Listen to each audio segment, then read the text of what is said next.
Hoje eu não tô bebendo nada, não deu tempo de pôr nada na geladeira pra gelar. O nosso símbolo mostra o que acontece quando a gente entra na favela. Mas eu tô com salgadinhos aqui.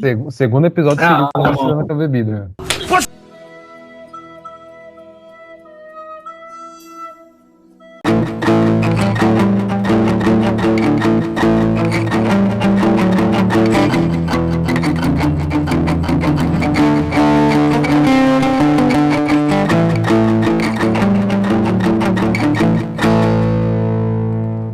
Fala, seus campeão da Copa Paulista, beleza? Como vocês estão? Noitezinha de quinta-feira ou de sexta, enfim, o dia que vocês estiverem assistindo aí. Hoje, um dia especialista, gente, estamos recebendo um craque de bola, um cara que eu tive prazer enorme de ver jogar. Eu consegui pegar uma fase muito boa dele na Ferroviária, que é o meu segundo time de coração. Então, é muito bacana receber o Danilo Sacramento, meio campo, um dos melhores que eu vi no estádio jogar bola. É um prazer receber você, Danilo. Cara, não tenho nem palavras.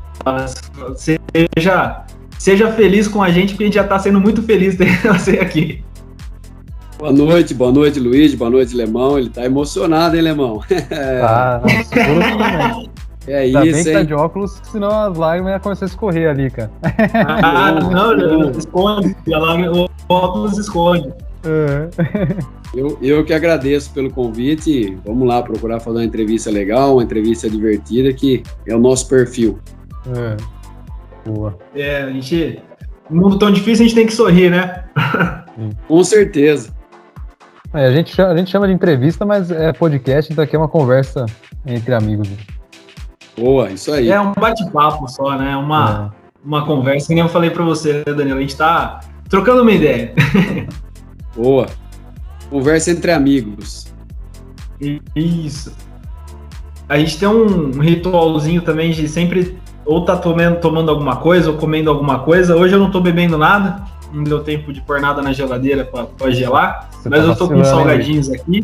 Segundo episódio seguido com a bebida. Mas eu tomei água no outro. No outro eu tenho costume tomar uma cervejinha, mas eu tomei uma água no outro que eu tinha tomado a vacina, então não tinha muito como fazer. Eu também, eu não vim preparado, mas trouxe uma aguinha também, ó. Sem querer, eu tô com nesse frio uma aguinha só de boa, porque não dá pra beber outra coisa hoje não. Vamos começar o vídeo com o brinde então, Lemão? Eu tô no cafezinho aqui. É isso, Lemão é mais chique. O cara, é que você não viu o Renanzinho que a gente entrevistou lá dos Estados Unidos. O cara tava com um café com leite gelado, todo paquitão. Frescura. Cara, pra mim, café é quase igual água, velho. Bebo os dois quase na mesma proporção. Um cafezinho nesse frio. Nesse frio ainda é melhor ainda, né, Danilo? Nossa, vai bem. Danilo, então, como eu já adiantei, seja muito bem-vindo. Hoje eu tô até com a camisa do dia em sua homenagem. É isso, hein? Essa é linda. Cara, começa contando pra gente um pouco. Eu acho até difícil alguém nunca ter visto nada sobre você, mas conta um pouco sobre a sua trajetória no futebol, como você começou, os primeiros desafios, os clubes. Você foi muito novo pra fora. Bom, eu comecei, né, no União São João, menino sonhador, né, sempre sonhei em ser um atleta profissional. Quando eu começo com 15 anos aqui no União São João, me dedico, treino todos os dias, sou aquele cara que nunca faltei a um treinamento, não tinha desculpa, não tinha nada. Talvez isso foi um grande diferencial, porque tem muitos amigos meus que tiveram talento também, mas não conseguiram chegar, porque às vezes com 16, 17 anos o foco muda, você passa a ter interesse em festa, os amigos, vamos ali e tal. Eu sempre fui muito centrado, sempre fui muito obediente nessa questão, né? Então, comecei aqui no União São João com 18 anos. Eu começo já no profissional, tenho uma ascensão muito rápida e, como você falou, sou renegociado com o México com apenas 18 anos, né? Fui muito jovem para fora do país e uma experiência muito boa. Monterrey do México também, lá todos me acolheram bem. Então, assim, foi muito gratificante ter conseguido realizar aquele sonho de menino, né? Não é fácil, eu tive, né? Todos têm, né? Que chegam no alto nível, mas você tem que abrir mão de muitas coisas, de muitos prazeres que na idade a gente acaba querendo, às vezes, uma festa, um baile, enfim. E eu fui muito obediente, depois passei por Vasco, Cruzeiro, grandes clubes também do futebol aqui, Campinas, Guarani, Ponte Preta, Ferroviária, Red Bull. Então, assim, foi uma carreira muito legal, uma carreira brilhante. Fora do país também atuei no Emirados Árabes, além do Gena, como você já citou, Celta de Vigo da Espanha. Então foi muito legal, foi bom e é só agora, como você falou, curtir agora a família para poder aproveitar todos esses períodos aí que eu fiquei longe, né? São 19 anos atuando profissionalmente. Eu me abdiquei, larguei a família, pude ver sim os nascimentos, os meus filhos crescerem, mas agora eu quero estar mais perto, né? 3 anos que eu parei, tá acompanhando esse crescimento aí, porque tá passando rápido. Minha menina já tá com 11, meu menino com 8 e o outro com 7, então tá passando rápido. Você estava falando que você foi novo lá pro México, né, com 18 anos? Isso, aí eu acabo sendo negociado, né, com o México. Eu tive passagem também pro Vasco, Cruzeiro, Ponte Preta, Guarani, depois volta aí para o Gena, como você citou, Celta de Vigo, tive uma experiência também no Emirados Árabes, né? Então, assim, foi uma carreira legal, realizar um sonho de criança, né? Desde 7, 8 anos que eu conheço a bola, que eu tive o primeiro contato, assim, de pequeno, a gente acaba não lembrando, mas com 7 eu já começo em escolinha, então meu sonho era ser um jogador de futebol e conseguir realizar. E agora, como eu falei, é mais agora curtir a família, poder ver os filhos crescerem, né? Que passa muito rápido, minha menina já tá aí com 11, meu menino do meio com 8, um pequenininho com 7, então agora é aproveitar e ver o crescimento deles. Agora é o Danilo Família. Agora é o Danilo Família, né? Porque a minha esposa também, eu acabo viajando, né? Você acaba concentração, fica 15, 20 dias fora concentrado, enfim, e ela sempre segurou aí o rojão com as crianças, com 3, então agora tem que ajudar aí, como pai, fazer o dever, não basta ser pai, tem que participar. É bem isso. Ô, Danilo, oi, fala alemão. Não, é que a gente comentou na live, mas para seguir aqui, o Danilo já comentou aí que um dos próximos passos é seguir, agora aproveitar mais a família, mas além disso, você já tem algum planejamento aí para agora, alguma atividade? Não sei se você quer caminhar para ser treinador ou alguma coisa, provavelmente vai ser ligado ao futebol, né? Eu queria que você comentasse sobre esses próximos passos aí da carreira. Como vivi no meio, né, aproveitei depois que eu saí da Ferroviária, comecei a estudar, estou cursando quarto ano de Educação Física, termino esse ano, e meu sonho é ficar, né, ser treinador um dia, mas agora o treinador tem uma vida muito instável, né, então você perde 2 jogos, a culpa é do treinador, o treinador é mandado embora, então eu não quero agora, até porque eu quero, como eu falei, né, ver meus filhos crescerem, ter uma estabilidade, ficar aqui em Araras, onde eu moro, né, mas nós já temos aqui no Gema uma escolinha, né, e estou ajudando lá no Independente, levando os atletas, por indicação. Tem o Álvaro Gaia, que foi meu treinador, tá lá, um grande amigo também, pediu ajuda, né? Então, não tem jeito, né? 19 anos como profissional, a gente acaba tendo muito contato e hoje, graças a Deus, fui muito bem reconhecido, tanto não só profissionalmente, mas como pessoa também, fora de campo, uma pessoa com caráter reconhecível. Então, isso me ajuda agora na continuidade aí da carreira fora das 4 linhas. Com certeza, e acho que até uma coisa que a gente comenta aqui no podcast, que hoje é ser treinador, lógico, o conhecimento técnico é importante, mas é muito mais você tem que cuidar de pessoas, né? Até brincar, um administrador de egos, né? E eu percebo, assim, até pelo que a gente comenta assim, da sua carreira e pelos times que você participou, você sempre lembra de nome de vários jogadores. E a gente vê que você participou de bons grupos, né? Então eu tenho certeza que você é um cara de grupo e que vai ter muito sucesso aí nessa carreira, cara, de treinador.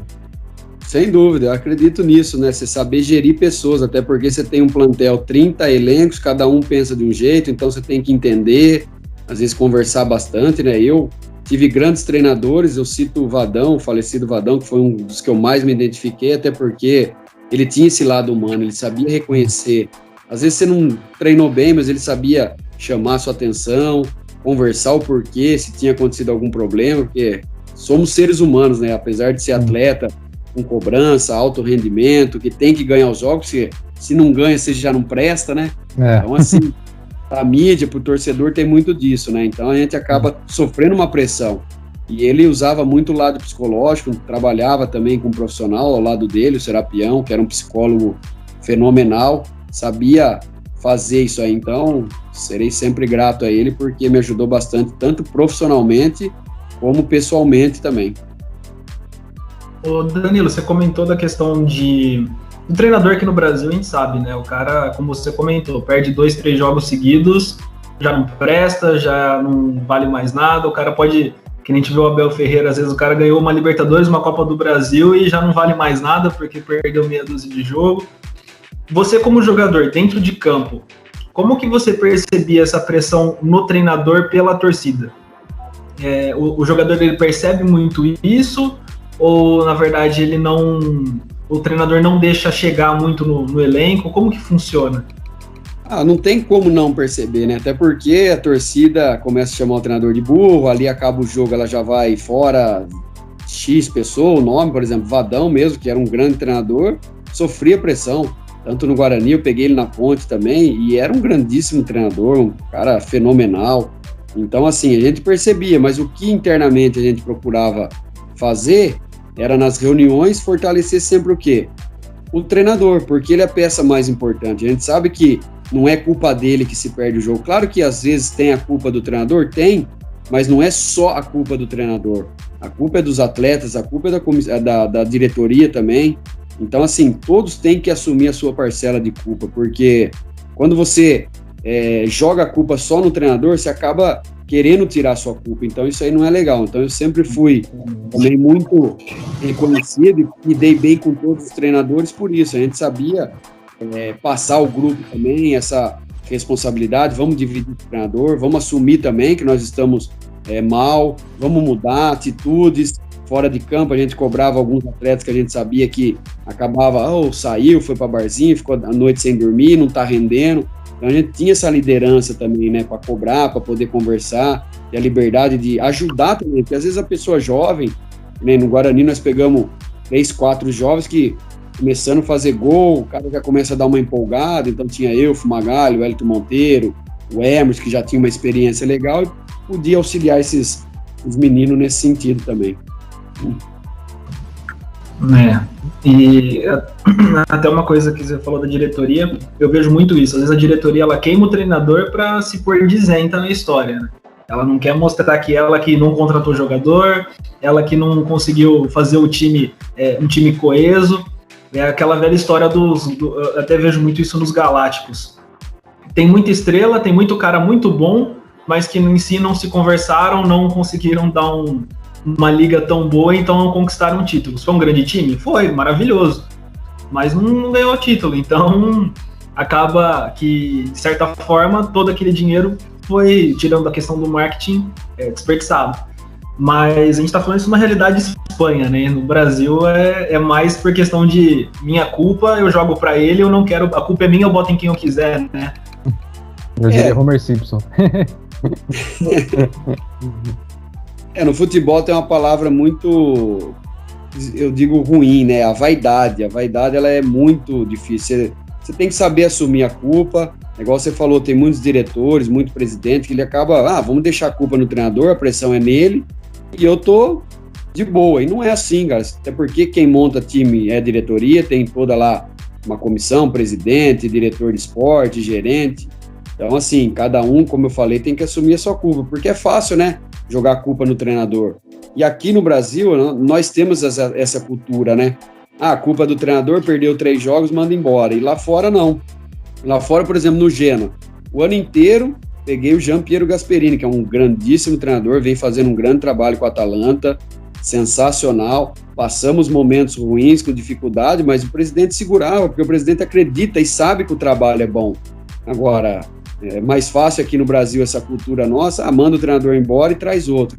Foi bom agora que eu vi que mudou um pouquinho aí os treinadores, só pode ter 2, né, se eu não me engano, na Série A, né, não pode ficar trocando, porque senão acaba virando uma feira de negócio, e não é assim, você tem que dar tempo ao profissional para trabalhar e mostrar toda a sua competência.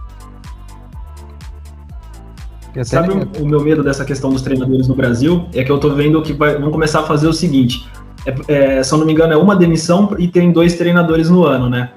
Sendo que se você demitir um, você só pode contratar mais um. O que vai pipocar de treinador pedindo para sair do time, pedindo demissão e não sendo demitido, é o jeitinho brasileiro de novo. O que não era para ser, né? Porque não faz sentido, né? Você tem que ter tempo para trabalhar, você tem que ter a sua maneira de implantar, porque, como eu falei, 30 jogadores, cada um pensa de um jeito. Então não é de um dia para o outro que você vai conseguir convencer a todos que o seu trabalho é assim, que você gosta de fazer desse jeito. Apesar de alguns treinadores darem total liberdade aos atletas também dentro do campo, tem alguns que são autoritários, que eu acho que já aí o perfil esse não dá certo. Então, quem tem que analisar? Os diretores, presidente, esse é o perfil que eu quero? Não, então eu vou com ele até o fim. Eu vou acompanhar o trabalho dele, o dia a dia. Então, o dia a dia de trabalho, ele conta muito, porque assim, o torcedor é só o jogo final de semana. Perdeu, não presta, como eu falei, ganhou, tá mil maravilhas. Mas não é assim. Às vezes você perdeu, mas, durante a semana o trabalho seu é bem feito, a bola, de repente, bateu na trave, ou o jogador do Palmeiras erra pênalti como erra facilmente, a culpa é do treinador. Então, não é assim, a culpa é dos atletas também. A gente tem que falar a realidade, né? Não pode, a culpa é só do treinador. Não é, e nem só da diretoria. Então, cada um tem a sua parcela e cada um tem que assumir. E até você comentou do seu caso lá no Genoa, você sente que lá fora, tipo, a pressão da torcida em si, às vezes pro treinador sair é igual, ou tipo, lá também é mais tranquilo, tipo, fazer essa administração de situação porque a torcida não cobra tanto? Como que é lá?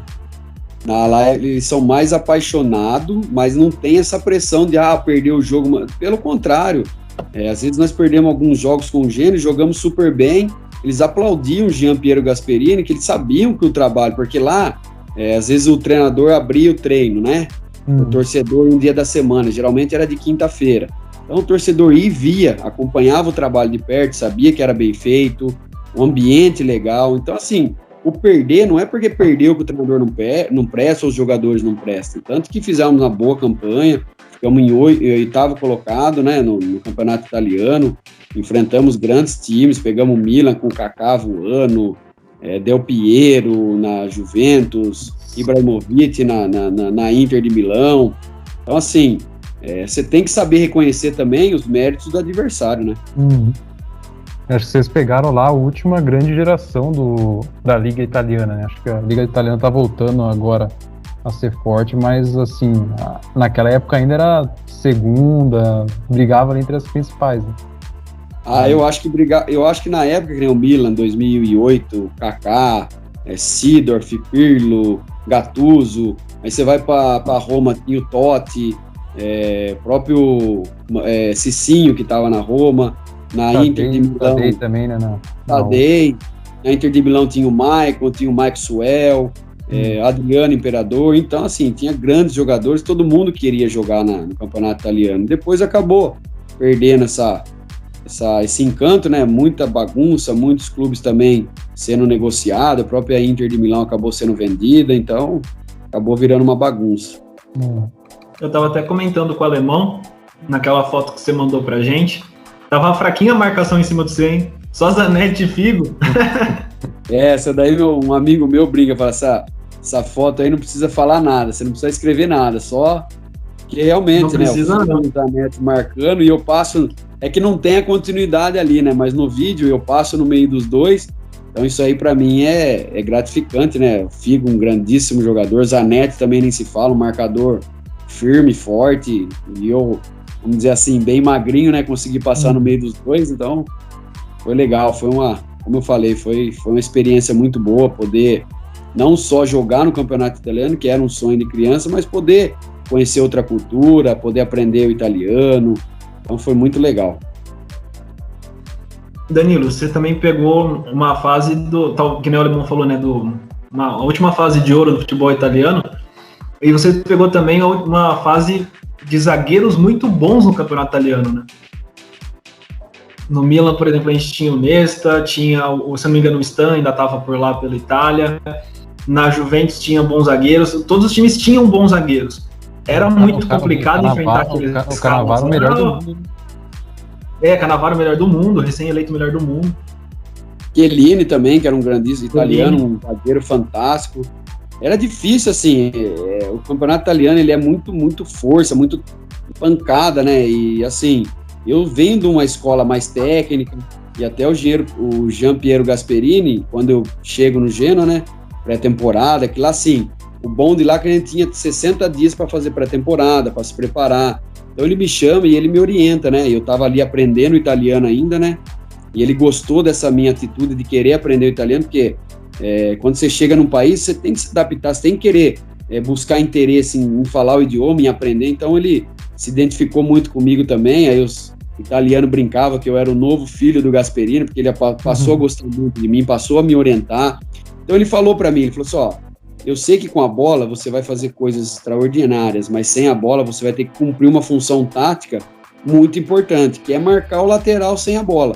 Você vai ter que acompanhar ele, se ele for até a bandeira de escanteio, você vai ter que acompanhar. Então eu me adaptei também ao jogo do futebol italiano, porque aqui no Brasil, como meia, você fala assim, o meia não precisa marcar, entre aspas, né? E eu mudei essa característica, fui muito bem, apanhei bastante, mas também aprendi vamos dizer assim, a bater, aprendi até o Vadão, quando eu volto pro Guarani, que ele já tinha trabalhado comigo na Ponte, antes de eu ir para fora do país, ele fala que eu volto outro jogador, um jogador mais forte, não forte fisicamente, mas mais preparado, mais com cabeça para a parte tática, porque ela acaba aprendendo isso, né? E eu via muito quando garoto, alguns jogadores, eu fui para a Itália, não me adaptei à comida, eu ficava pensando, mas como que não se adaptou à comida? Enfim, não é isso, não se adaptou à maneira de jogar. Quando eu fui, eu entendi isso. Porque assim, o treinador falar para o Marcelinho Carioca, por exemplo, que foi para o Valência e voltou, ou para um Viola, que na época foi também para o Valência e voltou, você vai ter que, sem a bola, marcar o lateral. Os caras não quiseram marcar, então é diferente, mas para mim foi muito bom, foi um sonho realizado que eu tinha de criança também. Aos domingos de manhã assistia ao Zenga, André Cruz, grandíssimos jogadores também do passado, Careca, Maradona, Alemão. A gente ficava ali na TV assistindo aqueles jogos e imaginando estar lá um dia, então foi legal. Bacana. Você comentou você foi bem novo. Pergunta aí, Lemão, pergunta aí, depois eu pergunto. Acho que é algo que eu sempre, quando a gente pega entrevistados que passaram pela Europa, é um negócio que me interessa muito, que você comentou que lá sempre é um jogo mais físico, né? Não sei se você sentiu, se tinha alguma diferença no treinamento, se eles, faziam um pouco mais de musculação, tinha um pouco mais de academia lá do que tem no Brasil, porque a gente vê que os caras, e os próprios jogadores brasileiros, né, quando vão pra lá, os caras voltam um pouco mais fortes, né? Eu tenho essa dúvida que eu sempre pergunto pros entrevistados que jogaram lá. Lá o treinamento, ele é muito mais puxado e muito mais voltado para a parte física. É assim, igual você falou, 2 vezes na semana era obrigatório você ir para academia e fazer peso mesmo. Não era alecrim aqui no meu final de carreira na Ferroviária também. Pegamos o Túlio, preparador físico, que era obrigatório você ir 2 vezes na academia. Alguns faziam um trabalho diferenciado, mas lá não. Lá você era obrigado a fazer o trabalho físico, de força. Até para você adquirir lá, o preparador físico falava assim, você com essas perninhas magrelas não vai jogar não, então tem que dar força para você aguentar os 90 minutos. Então, até nisso foi bom, né, essa adaptação, ter um pouco mais de massa muscular também, porque você tem que aguentar o tranco, né? Eu não sou um atleta, não fui, né, um atleta forte fisicamente, mas os caras brincavam, batia para trombar em você, não derrubava, porque você sabia usar o corpo. Então, sem dúvida nenhuma, eu fui para lá com 25 anos, então foi um aprendizado muito bom e melhorei também, assim, fisicamente. Danilo, você falou que, como comentou agora, né, que os caras batiam, não conseguia derrubar, né? Mas quando também tinha as bolas paradas pra você, era o jeitinho que gostava. Isso foi desde pequeno, né, eu batia bem na bola, e aqui em Araras tem o Ailton Lira, que foi um fantástico jogador do Santos, do passado, do São Paulo, e eu treinei com ele na escolinha dele com 13 anos, né, então ele me ensinava, ele via o dom, ele falou, pra você bater na bola tem que bater assim, deitar o corpo em cima da bola, então eu me interessei ainda mais em treinar faltas, né, e quando eu começo aqui no União São João, o Play Freitas, que me lançou pro futebol aqui profissional, já me conhecia dos juniores, e quando ele me sobe também. E ele falava, você vai ficar no rachão, por exemplo, antes do jogo, no sábado, por exemplo, jogo no domingo, sábado ele dá só um rachão recreativo, né, que a gente fala. O goleiro vai para a linha, enfim, é um treino mais leve. E ele falava assim, você vai ficar lá treinando falta. Então eu ficava treinando falta, aprimorando, e consegui fazer grandes gols de falta aqui no União São João, no Monte Rei, em todos os clubes que eu passei aí. É um dom que hoje em dia a gente não se vê tanto, né? Não vê tantos gols de falta porque os jogadores estão deixando de treinar. Cada dia mais difícil você ver um bom batedor de falta no futebol brasileiro. Dizem que os preparadores que estão pedindo isso, né? Os preparadores físicos falam, pra não forçar a musculatura ali, às vezes os caras, assim, isso eu já ouvi, né? Não sei se é fato, mas falam que é uma questão física também. Eu já participei de alguns cursos, né, que eu tô fazendo, em questão de gestão, em questão de treinamento, e em um deles tive com o Alex. E o Alex foi um grandíssimo jogador, eu atuei com ele no Cruzeiro, eu já era fã dele de menino, vi ele jogando no Palmeiras e tenho o privilégio de atuar com ele no Cruzeiro. E ele ficava treinando e me chamava, eu era novo, né, ele já tinha mais experiência, e ele treinava todo dia 40 faltas. Aí você fala assim, é sorte? Não é, o cara treinava, o cara se dedicava. E hoje, infelizmente, eu não falo nem os preparadores, os fisiologistas que estão entrando, eu acho importante, mas não pode tirar, 30 minutos já deu, treinou intenso e vai. Eu acho que o complemento, o treino de falta, ou a finalização quando acaba o treino, como nós fazíamos no passado, ele é importante para você pegar confiança, para você se aprimorar. Então, acho que por isso não sai esses gols de falta, porque acabou. E o Alex também, eu fiz essa pergunta para o Alex, eu sabia que ele treinava, e tinha um preparador físico que já era um pouquinho contra. Porque hoje o nível de treinamento ele é muito alto, o jogador se desgasta no treino, depois tem que estar com pernas para o jogo. Mas eu falei assim, tudo bem, mas não dá para tirar um pouquinho a carga e fazer um complemento. E o Alex, que hoje está treinando o Sub-20 de São Paulo, foi favorável porque ele também treinava, eu treinava, fazia gols de falta e tem que voltar, porque senão, infelizmente, não vai ter batedores de falta, como a gente vê aí. Palmeiras mesmo, quem que hoje é o batedor de falta do Palmeiras? Tem o Scarpa, que bate bem na bola. O Veiga. O Lucas Lima. Não acerta. O Lucas Lima, que era um cara que era para bater falta, não se arrisca. Quando bate pênalti, perde. Eu brinquei que eu postei 2 pênaltis que eu fiz, um com a Ferroviária e um com o 15 de Piracicaba, para ensinar os jogadores do Palmeiras a bater pênalti. Tá uma brincadeira, né? O Luiz Adriano, de 8 pênaltis, perdeu 6. Não pode. Não dá, né? É a questão que você até falou. É o do cara treinar no fim do treino essa qualidade, bater pênalti. Exatamente. Você vê o Henrique Dourado, no Palmeiras, vinha, batia. Tecnicamente não era um grandíssimo jogador, mas, a especialidade, pênalti, cabeceava bem e não errava. Então, assim, você tem que se aprimorar, você tem que treinar. Não tem esse, preparador físico, fisiologista, não pode treinar. Você tem que pedir personalidade, atitude. Não, eu quero treinar, eu conheço o meu corpo, tô bem, eu posso fazer. O Gabigol, que bate muito bem pênalti também, é um cara que com certeza deve treinar isso. Sem dúvida, até porque ele bate e ele vem olhando pro goleiro, que é muito difícil. Ele vem olhando pro goleiro e só desloca, então isso é treinamento, é repetição, é você pegar que nem, com certeza ele pega o Diego Alves após os treinos, que é um grandíssimo goleiro, vem aqui, vamos treinar. Lógico que ele vai errar nos treinos, vai errar, ninguém é perfeito. No jogo ele pode errar? Claro que ele pode errar, é ser humano, mas o nível de acerto, quando você treina, quando você tem uma concentração alta, porque tem muitos atletas que vai lá bater um pênalti, que nem na Ferroviária em 2017, todos final de treino o PC de Oliveira dava pênalti, porque ele sabia que poderia ir para os pênaltis, tanto que a final foi para os pênaltis. Então ele quase morri naquela final. Isso. Ganhando de 2-0, a Inter conseguiu empatar. Nossa. Meu Deus do céu, vocês quase mataram do coração na arquibancada. E ele usou, o PC falou assim, e realmente alguns atletas iam bater de brincadeira, né? Então um dia ele pegou firme e falou assim, usa como se fosse no jogo, concentra, vai ali pra bola, não vai com brincadeira, achando que todo mundo era obrigado a bater, porque não sabia quem iria estar no jogo, quem poderia estar. Então assim, esse é o que falta, acho que falta um pouquinho de correção e de treinamento. Acabou, vamos treinar, vamos fazer. Ô Danilo, você comentou do jogo da final aí, que foi pros pênaltis. nesse jogo, bicho, foi nervoso. Quase eu atraio briga em estádio. Eu tava assistindo no setor ali, que fica embaixo das cabines de imprensa, aí eu não sei por que razão a diretoria da Ferroviária, ou os caras combinaram de ficar com os que não foram relacionados do adversário, ficaram ali em cima. Aí saiu o nosso gol, a gente comemorou, tudo zoou os caras e tal. Quando saiu o gol deles, os caras comemoraram. Pra quê? A torcida da Ferroviária tacou copo, tacou papel, queria subir pra pegar o cara. Teve um homem que caiu de costa na arquibancada, tentou subir pra pegar, caiu de costa. Aí tacaram um copo de refrigerante, estourou nas minhas costas. É uma beleza. É imã.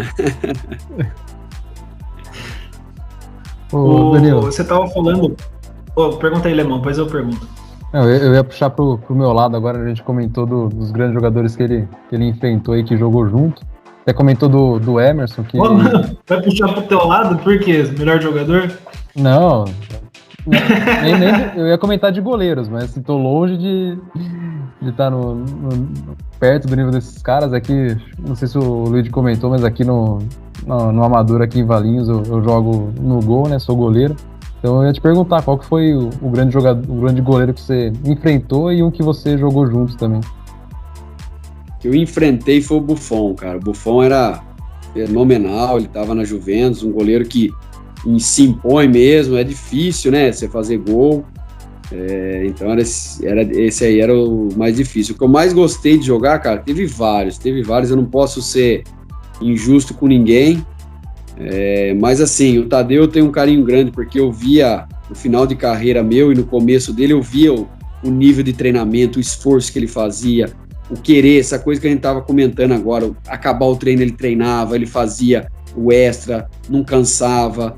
Então hoje ele está no lugar que está, com todas as qualidades que tem, com todas o mérito, né, que ele fez para chegar. Então eu acho que eu vou citar ele aí porque ficamos amigos e até hoje a gente se fala, tem um carinho muito grande um pelo outro e desejo sempre sucesso para ele, porque ele nos ajudou bastante a Ferroviária. E assim, não desmerecendo, né, a Ferroviária é um grande clube, mas depois ele já tá dando sequência lá no Goiás, tá indo muito bem. Todo domingo aqui era Tadeu. Ele deu um pouco de sorte também de ter o nome do Tadeu Schmidt também, né? E daí o Tadeu dá uma puxada pra ele, né? Ajudou, o Tadeu pegou e carinho, ele fazia grandes defesas também que ajudava, e ele pelo nome também favoreceu, e um grande amigo, um grande caráter, uma grande pessoa, e vou citar ele aí com muito carinho. Teve outros também, né? E atuei, que foi muito bom, o próprio Emerson lá no Guarani, Juliano, grandíssimos goleiros e que são amigos também. O Tadeu tem um carinho grande por ele também por conta do Cartola, cara. Já me ajudou muito lá, cara. Se eu não me engano, acho que na temporada passada, na retrasada, acho que ele foi o melhor goleiro do Cartola em termos de média.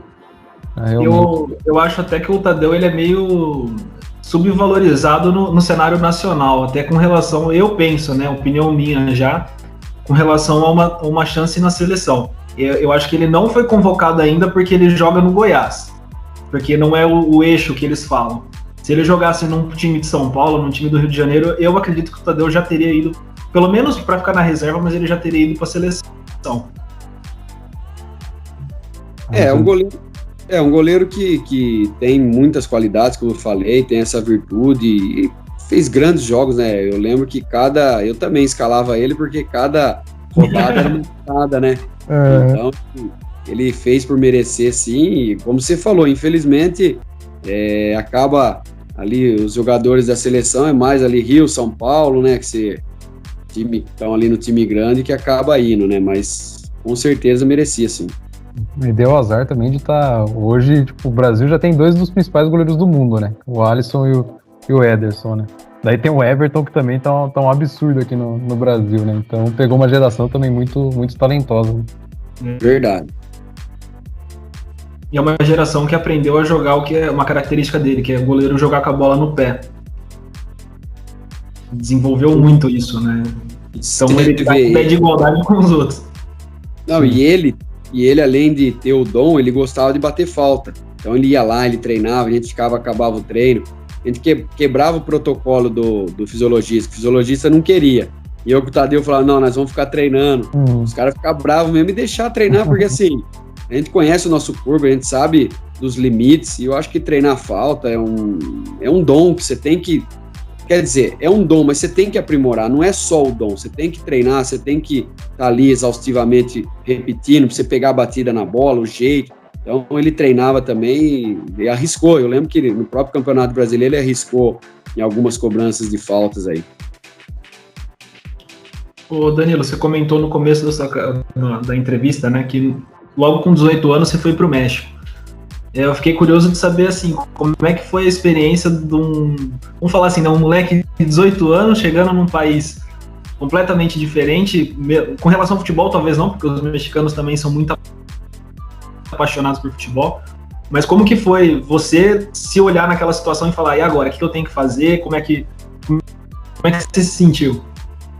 A gente até brinca, né, que o futebol, ele não tem idioma, né, assim, eu tô chegando num país diferente, eu não sei falar o idioma deles, né, na verdade não me preparei, né, uma burrice de 99% dos atletas, né, não se prepara antes da oportunidade, mas quando eu chego lá, a primeira coisa que eu vou fazer é ter aula para aprender o espanhol, mas assim, eu me lembro que eu cheguei e uma semana depois já estreiei, e tinha 2 brasileiros, né, o Flávio, um zagueiro que jogou no Curitiba, e o Veiga, um volante que também foi do Curitiba. E eles brincavam, né, que os caras me zoavam, tirava sarro, que eu fiquei treinando falta um dia antes da estreia, e os caras zoavam, ô Danilo, tá tocando o telefone aqui, sai daí, que não sei o que, tá total. E no dia seguinte, eu até tenho esse gol, mas na época era videocassete, eu transformei para DVD e a imagem não é tão boa, mas dá para ver a cobrança, que eu coloco ela lá no ângulo, aí os caras vindo me abraçar, puxa meu cabelo. Aí eu brinquei com o Flávio, brinquei com o Veiga, falei assim, fala para eles aí que ontem tudo aquilo ali valeu a pena, né, eu ficar lá treinando, me dedicando. Então acho que isso foi um exemplo também, mas foi legal, assim, apesar de ter 18 anos, recém saído, né, um outro país, uma outra cultura, mas foi um aprendizado, um crescimento muito bom. Em 2 meses eu já estava sabendo falar a língua deles, o idioma. O presidente do México, até hoje eu falo com ele, o Jorge Urdiales, que na época me acolheu super bem também.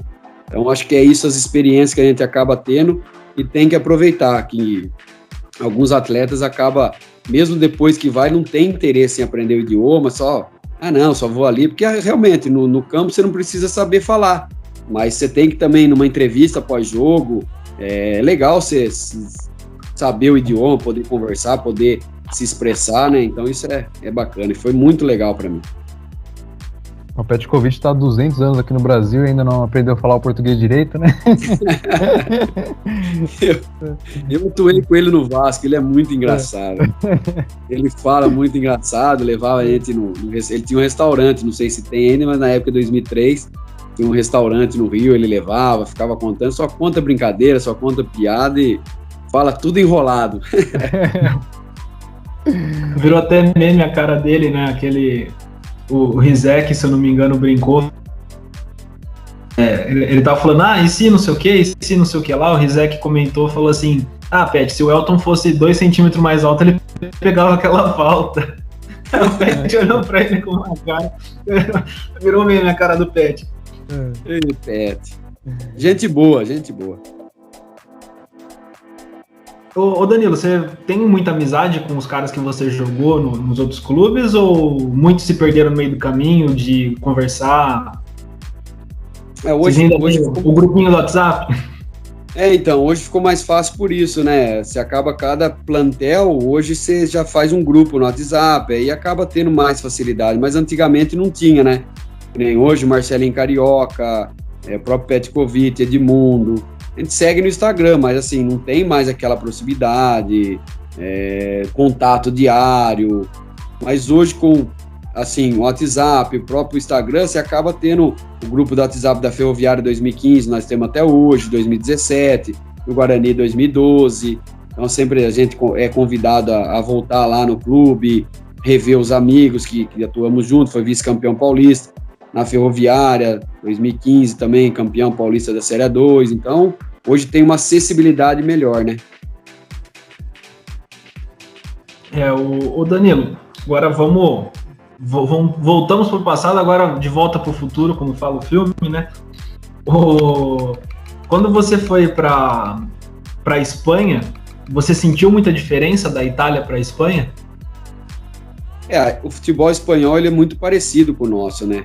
Então, assim, para mim foi super de boa. É um jogo mais técnico, menos pegado. O idioma também eu já sabia falar, então ficou super tranquilo. Então, eu atuei 2 anos no Celta de Vigo, que também foi muito bom. É um clube maravilhoso, estrutura fantástica. Cidade de Vigo também muito boa. Minha filha nasceu lá, né? Maria Clara, eu jogava lá.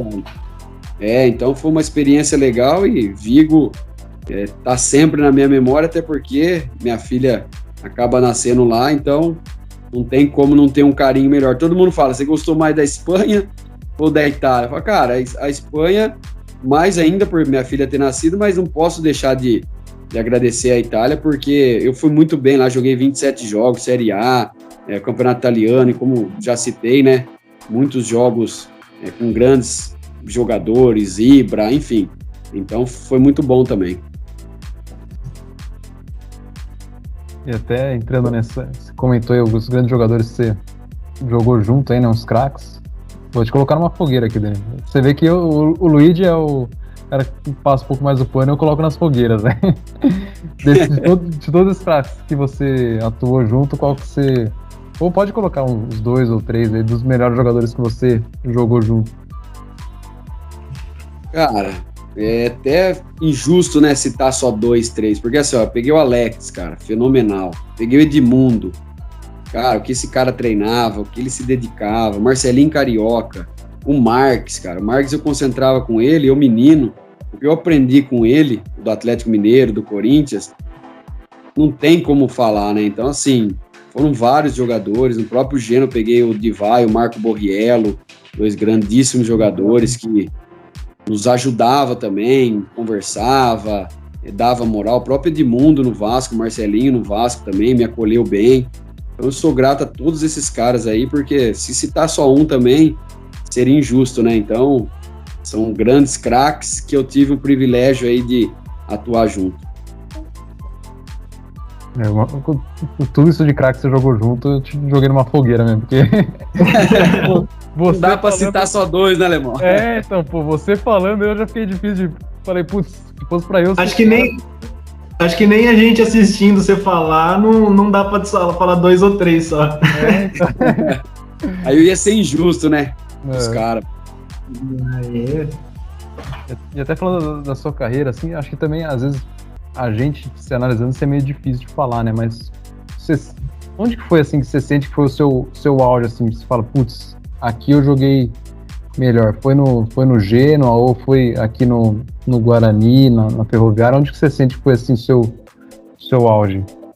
Cara, essa também é uma pergunta, assim, bem difícil de responder, porque, assim, todos os clubes que eu passei, eu tive meus momentos bons, momentos ruins também, que todo atleta passa. Mas, assim, Ponte Preta 2005, cara, nós fizemos uma campanha com o Vadão também espetacular, estádio lotado, Moisés Lucarelli cheio, a gente não perdia jogos, fica muito rodados na liderança do Paulistão. Então, assim, Guarani 2012, cara, que grupo fantástico nós fizemos também. Ferroviária 2015, fenomenal, cara, ambiente gostoso para trabalhar, brincadeiras sadias, o grupo bom, o Milton Mendes, treinador, Vadão na época na Ponte no Guarani também, um cara gestor fenomenal. Então, a própria Itália, Genoa, cara, tudo fantástico, tudo experiência legal, recordações memoráveis com todos os ex-companheiros, a gente se dava bem. É difícil pegar um grupo ruim, assim. Eu peguei grupos ruins? Peguei, faz parte de um processo de atletas que às vezes um não se bica com o outro, um não se dá com o outro, mas a maioria dos clubes que eu passei, todos brincavam, todos tinham essa liberdade de um zoar o outro, que tem aquele sarro um do outro, que às vezes você erra, o cara próprio brinca com você. Então, tive momentos felizes aí, o próprio Celta de Vigo, cara, fenomenal. E é difícil a gente ver assim, né, um jogador assim, porque normalmente o cara tem assim um auge e depois às vezes dá uma sumida, mas você não, cara, sempre na sua carreira Por mais que às vezes em alguns níveis diferentes de competitividade, mas você sempre estava ali, tipo, performando bem e formou times, tipo, participou de grupos muito bons, né, cara? É difícil a gente ver, assim, um jogador com uma constância, assim, ao longo da carreira, né?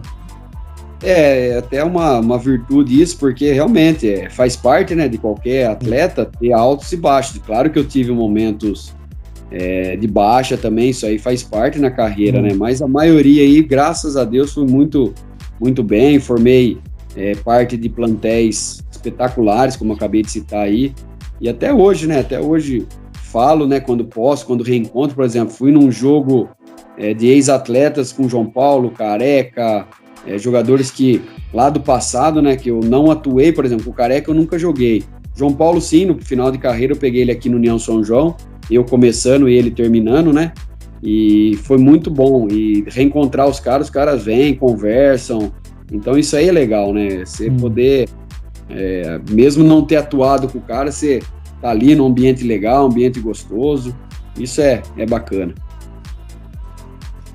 Ô, Danilo, eu não sei, eu tenho essa percepção muito com relação à sua passagem no Guarani e as 2 passagens na Ferroviária, que você, talvez por percepção minha mesmo, né, nessas 2 equipes você assumiu um posto assim, de um cara referência no elenco mesmo, um cara que era experiente, que tinha vivência de futebol, que os outros procuravam apoio, que os outros procuravam conhecimento e que era a base de um time. Você se via nesse modelo de, vamos dizer assim, de jogador, ou você via alguém nesses grupos nessa posição? No caso, acho que no Guarani, o Fumagalli também, né? Que é um cara, o incansável Fumagalli, jogando bem pra caramba, com 40 anos nas costas, e então a gente é um outro cara que eu acho que dividia talvez esse posto com você no Guarani, mas você se via nessa posição ou você enxergava algum outro jogador ali, alguma outra... Ou você não se via também nessa posição? Como que era você no Guarani e na Ferroviária dentro do elenco?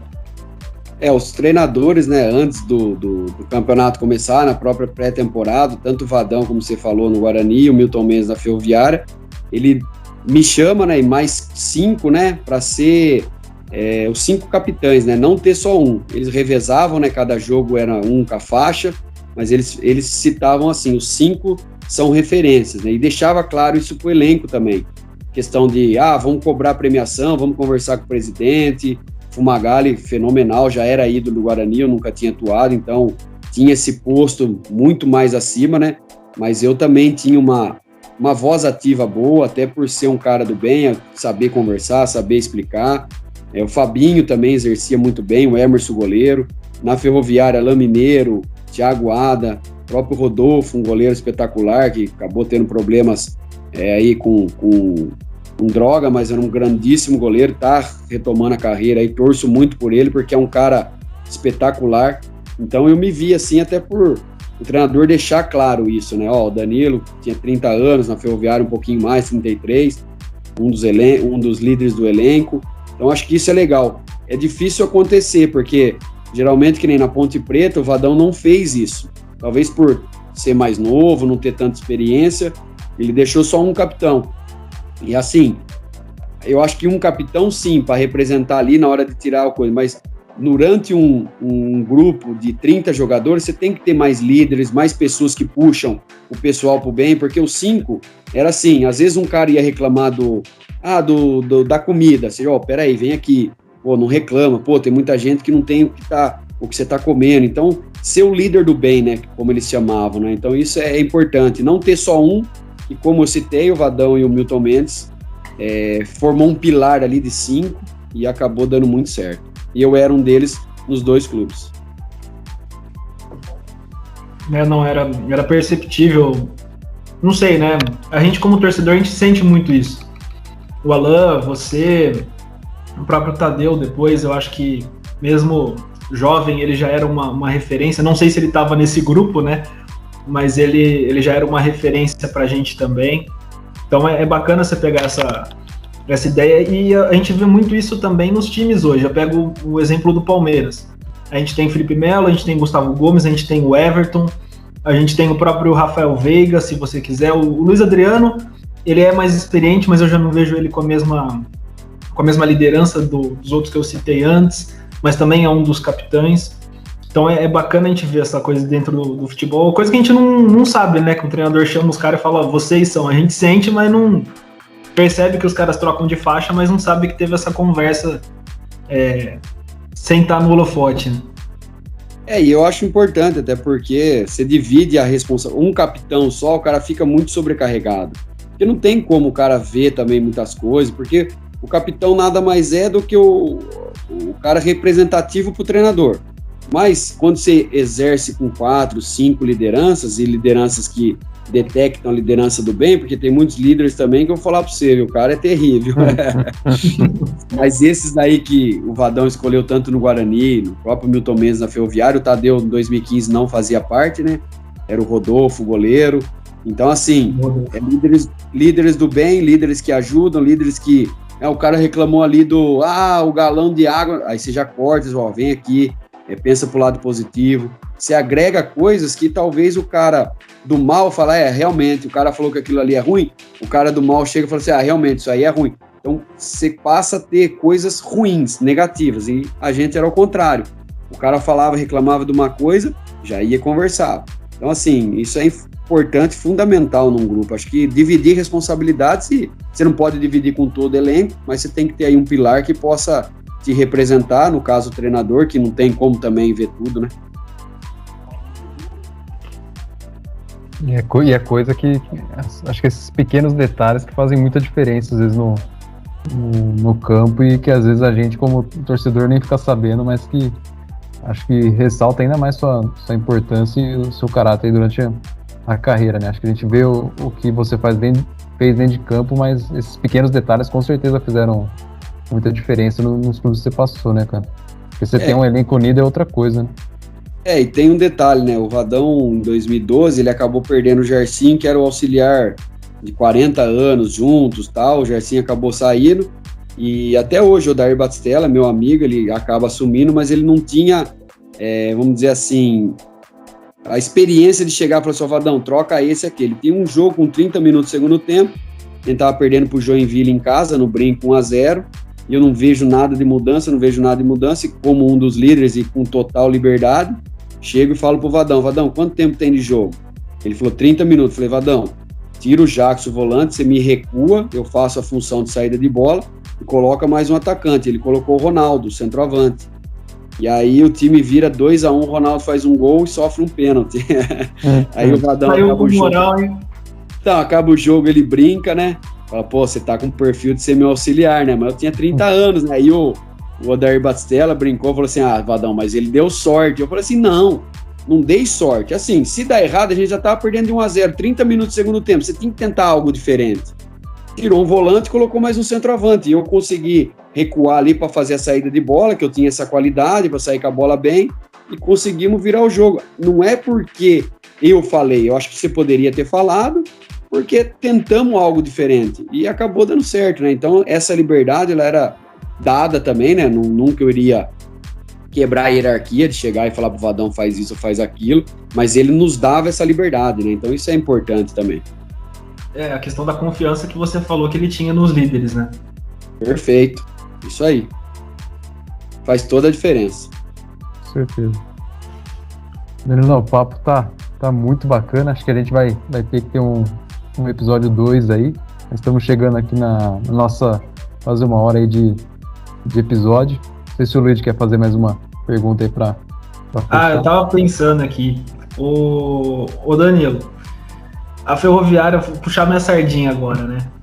A Ferroviária, assim, eu já comentei e tudo mais, eu acho que esses 2 elencos que você fez parte foram, talvez nos últimos, vamos supor, 20 anos, por exemplo, talvez tenham sido os 2 melhores elencos que a Ferroviária já teve, desde 2000 para cá.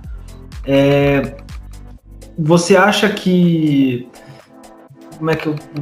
a profissionalização do futebol, que a Ferroviária se tornou uma SA, né, ao longo no começo do 2004, se eu não me engano, não lembro agora o ano certinho que a Ferroviária se tornou uma SA, e você acha que essa profissionalização do futebol, ela fez bem para a Ferroviária, ou foi natural essa coisa, né, de montar um elenco bom para disputar títulos, para disputar acessos, e como que você vê essa questão, já puxando, né, que você até comentou que a Inter de Milão foi vendida, o próprio Milan foi vendido, como você vê hoje, né, na figura de um cara que está ligado ao futebol, mas uma parte mais administrativa, como que você vê essa questão da profissionalização de gestão dos times, essa coisa de contratar o tal do CEO para gerenciar, como que você vê isso, que é uma tendência que talvez seja o futuro do futebol, mas não sei até que ponto isso é sadio.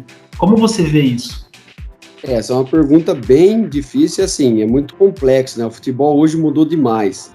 Eu acho que é importante, sim, agregar coisas, agregar experiência, como você falou do CEO, mas hoje o futebol virou muito negócio, muito comércio. Eu acho que precisa ter, sim, a venda de jogadores, igual você citou a Ferroviária. Acredito que foi bom para a Ferroviária ter se tornado SA, tinha algumas coisas que eram muito obscuras, muito bagunçadas. Então você tem que tornar as coisas claras, porque o futebol, assim, eu não concordo que o presidente fique lá 2 anos, acaba, entre aspas, roubando o clube e sai e não é punido. Então, assim, a partir do momento que nem a União São João, o primeiro clube empresa do país, é o dono. Você tem que saber gerir, saber, entra 100, eu não posso gastar 150. Se entra 100, eu tenho que saber que eu tenho 80, 90 para poder sobrar. Então, essas pessoas aí, o CEO, que veio para agregar, eu acho que sim, pode ser que agregue valores, pode ser que melhore numa gestão, mas eu acho que, igual eu falei no começo, tem que ter um equilíbrio para tudo, tanto equilíbrio também para a parte dos fisiologistas que chegaram, que o jogador não pode treinar mais, não pode fazer o extra. Então, acho que se a gente conseguir equilibrar tudo isso, vai ser importante para nós, torcedores, que hoje eu sou um torcedor, né? E para o futebol também, porque você vê assim, o Palmeiras jogar ontem contra o Juventude, cara, dava raiva de ver que você não vê uma movimentação diferente, você espera muito para mexer. Não estou nem falando questão técnica aí do Abel, que eu gosto dele, acho que é um grande treinador, mas acho que o futebol, a companhia Ferroviária, passaram grandes treinadores depois que eu saí, então assim, tem que se mudar o futebol, voltar a ter essência. Pô, a gente tem o quê? O diferencial nosso, a parte técnica, a liberdade do jogador se movimentar. Agora, quando você robotiza o jogador, que nem o Dudu quando jogava no Palmeiras, ele fica preso na ponta, você não dá uma liberdade dele se movimentar. Cara, a linha lateral marca o Dudu. Então a gente tem que não perder a nossa essência, voltar um pouquinho no que era, e essas pessoas aí que estudaram, são inteligentes, agregar valores também. Ô, Lemão, agora eu acho que só pra gente finalizar, vamos dar aquela zicada básica, né? Ver se o Danilo vai zicar junto com a gente. Bora. Tem que ter, né? A sina dos amendoins. Tá rolando aí alguns... que é o contrário, hein? Então, vamos ver se você quebra a nossa maldição da zica. Estão rolando algumas competições, né? Eurocopa, vai ter Olimpíada, Copa América. A gente queria dar um palpite aí. Quem que vai ser o campeão da Eurocopa, da Copa do Brasil, da Copa América e das Olimpíadas? Quem que você acha que leva? Eurocopa, Itália. Usado, hein? Acho que foi dos entrevistados, você é o primeiro que falou Itália. Não, depois você vai me cobrar. É a Copa América do Brasil. Brasil. Boa. E na Olimpíada eu vou postar no Brasil também, tem vários jogadores jovens aí com talento, acho que o Brasil é sério candidato para ser campeão olímpico. Vamos só mais uma, Copa do Brasil. Copa do Brasil, vamos quebrar paradigma e deixar o São Paulo ser campeão. Não, pô, daí vai acabar a zoeira. A única piada que tem com os caras. Já acabou, tem que acabar, não tem jeito. Já acabou o meme da filha esse ano. Se acabar na Copa do Brasil... Pô, o meme do nunca mandou campeão pelo WhatsApp? Agora... Não, eu tive um primo que provou que o WhatsApp já existia quando o São Paulo foi campeão. 2012, mandaram, falei, o WhatsApp tava começando, vocês nunca gritaram é campeão, os caras... Nem celular direito eu tinha. Exatamente. Acho que vamos terminar, vou falar dos outros campeonatos, a gente vai ficar até amanhã dando palpite, né? Tem o Brasileirão, tem os outros campeonatos também. Eu acho que a gente pode fazer uma parte 2 ou até mesmo uma outra live conforme for acontecendo as coisas, Danilo. Agora que você já é mais um zicado junto com a gente. Vamos tentar. Queria, de verdade, cara, agradecer a sua participação com a gente. Como eu falei, eu sou um admirador do seu futebol. Já gostava de você como pessoa, agora eu virei um admirador mesmo como pessoa. Que eu tive certeza que você é um cara do bem, é um cara que é centrado. Uma coisa que eu gostei muito que você falou, de aprender o idioma quando vai jogar num outro país, isso já mostra não só a sua preocupação como profissional, mas a sua preocupação como pessoa também, para você criar um relacionamento com o elenco. E eu acho que tem hoje muito jogador que está pouco se lixando para isso, e até uma coisa que você comentou, pode ser um dos motivos que eles tenham uma carreira não promissora lá fora. Então, mais do que já era seu fã como jogador, virei seu fã como pessoa. Espero que a gente continue criando essa amizade, você, o Alemão, porque de verdade foi muito bacana a conversa hoje. Você é um cara camisa 10 e nota 10. Legal, Luiz, eu agradeço, Alemão, foi legal participar com vocês, estou sempre à disposição, como você falou. Agora já sou aí dos zicados, mas eu vou quebrar esse aí, eu vou acertar pelo menos 50%, vai. Vai treinando que acerta. É isso aí, mas legal, eu agradeço e pode contar comigo aí para as outras oportunidades que precisarem aí, tô dentro.